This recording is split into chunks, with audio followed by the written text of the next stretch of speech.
Hello hello students. मैं doctor S के Garg, associate professor in zoology. मैंने आपको इससे पहले लेक्चर्स में फर्टिलाइजेशंस का पार्ट फर्स्ट और आज मैं फर्टिलाइजेशन का पार्ट सेकंड के बारे में आपको डिस्कस करता हूँ।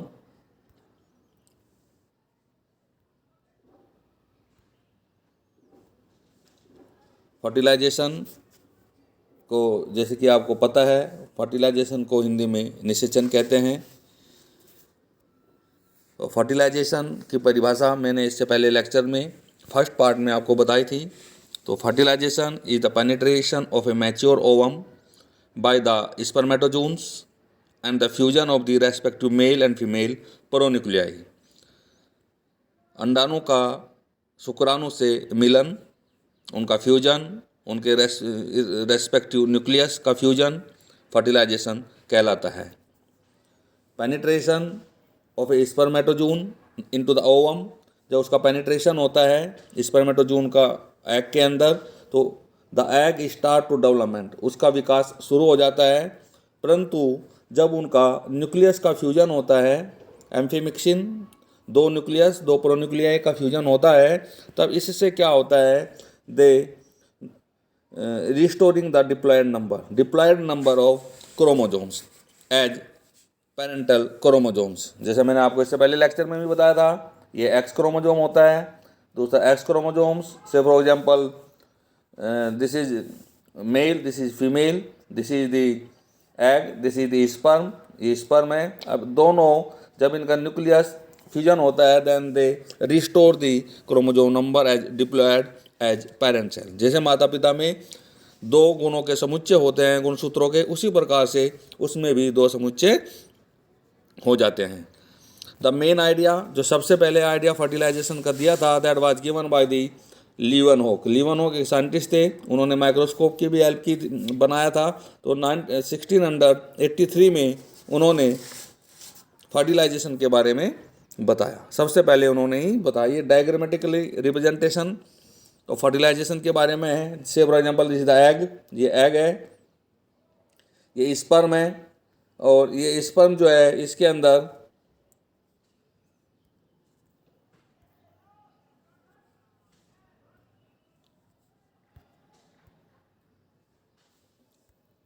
ये आप देख लीजिए इसको, दिस इज द रिसेप्शन कोन, ये स्पर्म, और this is the ovum, this is the ovum. ये हैप्लॉइड न्यूक्लियस है एग का, this is the haploid nucleus of the sperm, this one. और ये जो है ये न्यूक्लियस ऑफ ओवम, इसके अंदर ये एस्टर हैं दोनों के दोनों। और ये एस्टर के बाद में क्या होता है, ये पेरेंटल न्यूक्लियस, और ये दूसरा मैटरनल। पेरेंटल का मतलब जो मेल से आता है, मैटरनल का मतलब जो फीमेल का, जो एग का जो न्यूक्लियस है, ये स्पर्म का न्यूक्लियस है। और दोनों न्यूक्लियस, पेरेंटल न्यूक्लियस आपस में फ्यूज हो जाते हैं। Maternal chromosomes and paternal chromosomes, ये दोनों मिलकर के ये फ्यूज हो जाते हैं। ये तीन जो क्रोमोजोम्स हैं ये स्पर्म के हैं, और ये जो तीन क्रोमोजोम्स हैं ये फीमेल के हैं या एग के हैं। तो इस प्रकार से क्या होता है, इन दोनों का क्या हो जाता है, ये वापस से डिप्लॉयड नंबर ले लेते हैं। This is the diploid number 2x, they restore the 2x number of the chromosomes. ये एक ये डायग्रामेटिकली मैंने आपको थोड़ा बताया है। मैकेनिज्म की हम बात करें, मैकेनिज्म ऑफ फर्टिलाइजेशन, इसकी जो क्रियाविधि है ये बहुत एक कॉम्प्लेक्स प्रक्रिया है, बहुत ही जटिल प्रक्रिया है। इसको स्टेप्स के आधार पर उन्होंने बांटा है। या नंबर 1, शुक्राणुओं का अंडाणुओं तक पहुंचना, क्योंकि उससे उसके साथ फर्टिलाइज होना है तो इसलिए उनको वहां तक पहुंचना। दूसरा, युग्मकों का संपर्क व योग्यता अर्जन, कैपेसिटेशन इसको इंग्लिश में बोलते हैं। और थर्ड है एक्रोसोमल क्रिया तथा भेदन।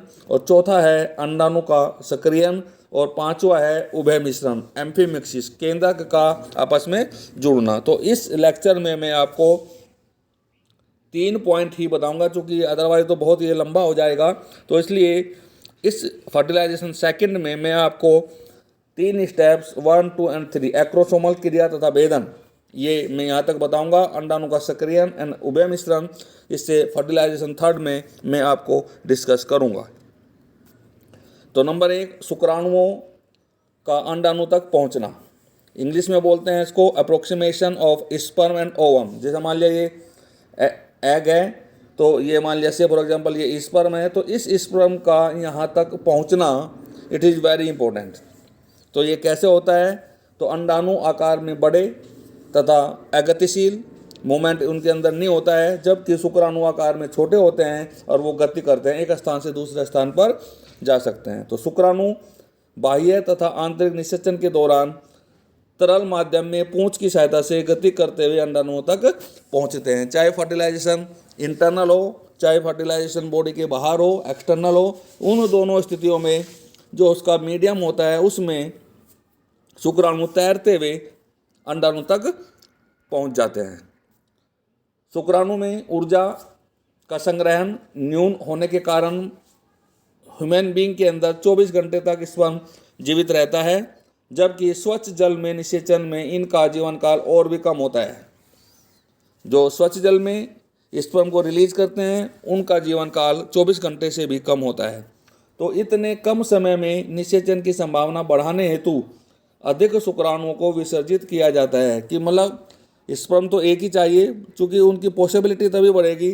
से फॉर एग्जांपल ये एग है, इस पर ये large number of the sperms जो है यहाँ पर डिस्चार्ज किए जाएं, कि किसी ना किसी का तो जो है फ्यूजन होगा ही, पॉसिबिलिटी बढ़ाने के लिए। चूँकि उनके अंदर ऊर्जा कम होती है इसलिए वो कम समय तक जीवित रहते हैं। तो शुक्राणु व अंडाणु का विसर्जन भी लगभग एक साथ किया जाता है, दोनों एक ही समय पर लगभग होते हैं। शुक्राणु अपने विसर्जन स्थल से सभी दिशाओं में फ्लैजिला की सहायता से तैरते हैं। कसाबिका बोलते हैं फ्लैजिला को, उसकी सहायता से तैरते हैं, क्योंकि शुक्राणु व अंडाणु का मिलन एक संयोगिक प्रक्रिया होती है। दूसरा पॉइंट जो मैंने को डिस्कस करना है, कॉन्टैक्ट एंड कैपेसिटेशन, युग्मकों का संपर्क व योग्यता अर्जन करना उसको। तो ये क्या होता है, कैपेसिटेशन क्या होता है भाई, शुक्राणु द्वारा निषेचन की योग्यता अर्जित करना। जो स्पर्म होता है कि वो फर्टिलाइज हो जाए उसके लिए कैपेबल होना, that is known as capacitation, is a very important point. शुक्राणु का निषेचन की योग्यता अर्जित करना योग्यता अर्जन कहलाता है, कैपेसिटेशन। शुक्राणु के एक्रोसोम द्वारा, आपको पता होगा जो ये स्पर्म होता है और स्पर्म के आगे जो ये हिस्सा होता है दैट इज एक्रोसोम। जब मैंने स्पर्म का स्ट्रक्चर बताया था तो मैंने आपको बताया था कि व्हाट इज एक्रोसोम। एक्रोसोम सबसे आगे का हिस्सा स्पर्म का होता है। तो शुक्राणु के एक्रोसोम द्वारा जो होते हैं लाइटिक एंजाइम्स नर जनन मार्ग को हानि पहुंचाते हैं। जो लाइटिक एंजाइम्स होते हैं तो वो जो नर जनन मार्ग होता है उसको हानि पहुंचाते हैं। अतः जनन मार्ग द्वारा उसका इफेक्ट कम करने के लिए कोलेस्ट्रॉल निकाला जाता है, कोलेस्ट्रॉल का स्रवण किया जाता है। तो एक्रोसोम पर कोलेस्ट्रॉल की पतली परत बन जाती है और कुछ समय के लिए निषेचन हेतु वो अक्षम हो जाते हैं। तो मादा जनन तंत्र में प्रवेश करने के पश्चात कोलेस्ट्रॉल की परत के हटने का शुक्राणु अंडाणु से प्राप्त सिग्नलों को ग्रहण कर पाता है। इस प्रकार से शुक्राणु के एक्रोसोम में निषेचन की योग्यता अर्जित की जाती है। क्योंकि जो कोलेस्ट्रॉल मेल जेनिटल ट्रैक्ट में उसके चारों तरफ लगा था तो उसको हटना, उसको सिग्नल प्राप्त करना कि जिससे कि वो एक्टिवेट हो जाए, इस प्रकार शुक्राणु के एक्रोसोम में निषेचन की योग्यता अर्जित करना कैपेसिटेशन योग्यता अर्जन कहलाता है। योग्यता अर्जन से पहले शुक्राणु अंडाणु में संपर्क नहीं होता। जब तक कैपेसिटेशन नहीं हो जाएगा तब तक उन दोनों का मेल और फीमेल गैमेट्स का मिलन नहीं हो सकता। वेरी इंपॉर्टेंट, शुक्राणु अपनी ही जाति के अंडाणु की ओर आकर्षित होते हैं। मान लिया अंडाणु वहाँ पर है और स्पर्म और किसी एनिमल ने भी वहाँ पर रिलीज कर दिए, परंतु वो स्पर्म अपनी ही जाति की एग की तरफ अट्रैक्ट होगा। तो जिस जाति विशिष्ट आकर्षण स्पेसिफिक स्पर्म अट्रैक्शन कहते हैं इसको। तो शुक्राणु का अंडाणु की ओर आकर्षित होना ये केमिकल्स के ऊपर डिपेंड करता है, जिसको कीमोटैक्सिस प्रक्रम कहते हैं। से फॉर एग्जांपल, जैसे मान लिया फ्रॉग का स्पर्म है वो फ्रॉग के एग की तरफ ही जाएगा। सभी जंतुओं में शुक्राणु के कैपेसिटेशन में लगे समय में विविधता पाई जाती है। जो कैपेसिटेशन है इसमें अलग अलग एनिमल्स में अलग अलग टाइम होता है। से फॉर एग्जांपल जो रैबिट होता है और जो रैट होता है उनमें योग्यता अर्जन करने में 6 घंटे लगते हैं और उसमें 1 घंटे लगते हैं। मतलब रैबिट में 6 और माइस में 1 घंटा लगता है। जबकि जो हमारा ह्यूमन बींग्स है, मानव हैं, उनमें लगभग 7 घंटे का समय लगता है to get the capacity to fertilise. योगार्जन के दौरान होने वाले निम्नलिखित परिवर्तन, क्या क्या चीज़ें परिवर्तन होती हैं, क्या क्या चीज़ें बदलता है। जैसे नंबर 1, शुक्राणु की कोशिका झिल्ली जो सेल मेम्ब्रेन होती है का वसीय संगठन परिवर्तित हो जाता है। जो फैट्स है, जो लिपिड्स का जो ऑर्गेनाइजेशन है वो चेंज हो जाता है।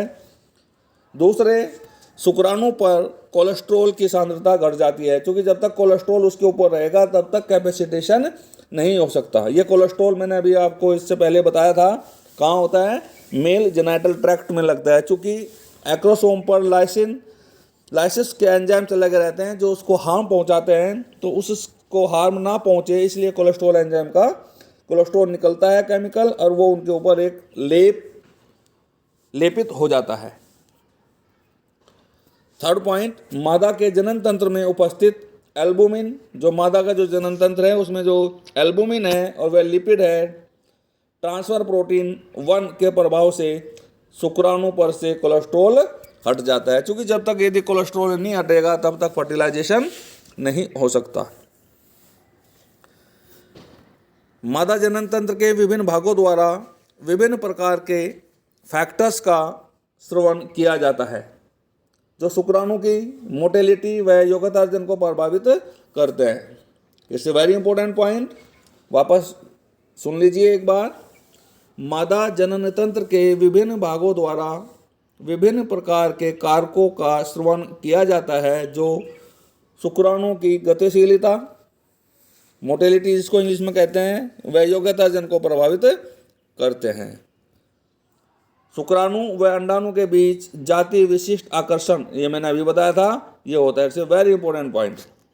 साइंटिस्ट FR लीली के अनुसार जो शुक्राणु होता है उनके ऊपर एंटी फर्टिलाइजिन तथा अंडाणु जो होता है वो फर्टिलाइजिन केमिकल का स्रावन करता है। फर्टिलाइजिन व एंटी फर्टिलाइजिन जाति विशिष्ट होते हैं। जाति विशिष्ट का मतलब जो एक ही जाति के ऊपर करते हैं, जो एंटीजन और एंटीबॉडी की तरह काम करते हैं। अंडाणु की जोना पेलुसिडा में फर्टिलाइजिन पाया जाता है, क्योंकि जोना पेलुसिडा कहाँ होता है भाई, एग में मिलता है। एग का जो आउटर कवरिंग होता है, सबसे बाहर का हिस्सा होता है, उसको जोना पेलुसिडा बोलते हैं। वहाँ पर फर्टिलाइजिन पाया जाता है, और फर्टिलाइजिन जो होता है वो ग्लाइकोप्रोटीन या एसिडिक म्यूकोपॉलीसैकेराइड का बना हुआ होता है। फर्टिलाइजिन एंटी फर्टिलाइजिन हेतु ग्राही स्थल बनाता है। एंटी फर्टिलाइजिन जो शुक्राणु के द्वारा स्रावित किया जाता है एक प्रकार का अम्लीय प्रोटीन होता है। ये रसायन निम्न कार्य करते हैं। नंबर 1, जाति विशिष्ट निषेचन को प्रेरण करते हैं। फर्टिलाइजिन शुक्राणु को एक्रोसोमल क्रिया हेतु प्रेरित करता है। और तीसरा पॉइंट है, फर्टिलाइजिन जल में घुलकर एग वाटर बनाता है, जिससे अंडाणु की सतह पर अनेक शुक्राणुओं का समूहन इकट्ठे हो जाते हैं, एग्लूटिनेशन हो जाता है। ये मैंने डायग्राम एक बनाया है, देख लीजिए। Anti fertilizin molecule of sperm, क्योंकि स्पर्म के ऊपर कौन से होते हैं, anti fertilizin, fit into the fertilizin molecule of egg, जो जोना पेलुसिडा होता है उसके वहाँ पर होते हैं, और ये एक चाबी और ताले की तरह काम करते हैं। देख लीजिए, ये स्पर्म है, ये एंटी फर्टिलाइजिन है, और ये जो है ये जोना पेलुसिडा एग के अंदर होता है। तो ये इसमें इस प्रकार से फिट हो जाते हैं, लॉक एंड की तरह फिट हो जाते हैं, और ये जाति विशिष्ट होते हैं। Clumping of spermatozoa due to their binding with fertilizin molecules, ये बिल्कुल क्लियर हो गया कि जैसे जिस ताले की चाबी होती है वो उसी ताले को खोल सकती है। उसी प्रकार से एंटी फर्टिलाइजिन और फर्टिलाइजिन जाति विशिष्ट होते हैं तो वो उसी की ओर अट्रैक्ट होते हैं। तीसरा पॉइंट, एक्रोसोमल क्रिया तथा भेदन। इसको इंग्लिश में बोलते हैं एक्रोसोमल रिएक्शन एंड पेनिट्रेशन। शुक्राणु अंडाणु से संपर्क बनाने के पश्चात अंडाणु पर उपस्थित अंडकलाओं को भेदता हुआ प्लाज्मा झिल्ली में स्थापित हो जाता है, उसको पेनिट्रेट कर देता है और एग की प्लाज्मा झिल्ली में जाकर के स्थापित हो जाता है। तो इस प्रकार अंडकलाओं के भेदन में शुक्राणु का एक्रोसोम सक्रिय भूमिका निभाता है। Acrosomal reactions, acrosome is a very important part of the sperm. Acrosome में संग्रहित लयनकारी एंजाइम होते हैं, लयनकारी जो उसको डिजोल्व कर दें, जो उसको डाइजेस्ट कर देते हैं, इसको क्या बोलते हैं, लाइटिक एंजाइम्स। अंडकलाओं को घोल देते हैं, डिजोल्व कर देते हैं। आवरणों की प्रकृति के आधार पर भिन्न भिन्न जंतुओं में भेदन भिन्न भिन्न प्रकार से किया जाता है। अलग अलग प्रकार से भेदन पेनिट्रेशन जाति विशिष्ट होता है। उदाहरण के तौर पर देख लीजिए, जो मैमल्स होते हैं, मैमल्स के जो अंडे होते हैं उनके चारों ओर इर्रेगुलर अनियमित प्रकार का कोरोना रेडिएटा पाया जाता है, जिसमें हाइलुरोनिक एसिड पाया जाता है। और ये जो होता है ये मुकोपॉलीसैकेराइड प्रकृति का होता है। कोरोना रेडिएटा के लाइसिस हेतु मैमल्स के जो शुक्राणु होता है उसका जो एक्रोसोम होता है उसमें हाइलुरोनिडेज एंजाइम निकलता है और जो हाइलुरोनिक एसिड का जल अपघटन कर देता है। जल अपघटन का मतलब हाइड्रोलाइसिस कर देता है। शुक्राणु का संपर्क जो होता है जोना पेलुसिडा से हो जाता है। It's a very important point, ये आपको पता होना चाहिए। वापस एक बार मैं और इसको रिपीट करता हूँ। जो स्तनधारी होते हैं उनके जो अंडे होते हैं उनके चारों ओर अनियमित एक इरेगुलर शेप का कोरोना रेडिएटा होता है, जिसमें एक एसिड होता है, उसको बोलते हैं हाइलुरोनिक एसिड, और ये मुकोपॉलीसैकेराइड प्रकृति का होता है। और कोरोना जो रेडिएटा उसके जो चारों तरफ होता है कि लाइसिस, उसको घोलने के लिए जो स्पर्म होता है उसके एक्रोसोम द्वारा एक एंजाइम निकलता है। उस एंजाइम को क्या बोलते हैं, हाइलुरोनिडेज बोलते हैं, और उसका वो जल अपघटन कर देता है। और जब जल अपघटन कर देगा उसके बाद शुक्राणु का जोना पेलुसिडा से संपर्क हो जाता है। अब शुक्राणु के एक्रोसोम में प्रोटीन को पाचित करने वाला एंजाइम एक्रोसिन निकलता है। इसे वेरी इंपॉर्टेंट पॉइंट, एक्रोसिन, जो जोना पेलुसिडा का पाचन कर लेता है। और जब उसका पाचन कर लेंगे इसके बाद शुक्राणु की झिल्ली व अंडे की प्लाज्मा झिल्ली आपस में फ्यूज हो जाती है और शुक्राणु स्पर्म एंड एग की झिल्लियाँ के फ्यूज होने पर शुक्राणु की झिल्ली में उपस्थित प्रोटीन फर्टिलिन मुख्य भूमिका निभाती है। और शुक्राणु की फर्टिलिन प्रोटीन अंडाणु की प्लाज्मा झिल्ली में उपस्थित अल्फा 6 बीटा 1 प्रोटीन से अनुक्रिया करती है। और जब वो अनुक्रिया करेगी और इसी के साथ ही अंडाणु का सक्रियण हो जाएगा, एक्टिवेशन ऑफ ओवम हो जाएगा। ये मैंने आपको सारे के सारे 3 पॉइंट्स आपको बहुत ही अच्छी तरीके से बता दिए हैं। और इसका जो रिमेनिंग पार्ट है एक्टिवेशन ऑफ एग और दूसरा एम्फीमिक्सिन, मैं इसको फर्टिलाइजेशन 3rd पार्ट में आपको डिस्कस करूँगा। आपको बहुत अच्छी तरीके से मैंने ये बताया है, आप इसको सुनिए, पढ़िए, और यदि आपको कोई भी प्रॉब्लम हो तो आप चैट के माध्यम से अपनी क्वेरी को पूछ सकते हैं। Thank you very much.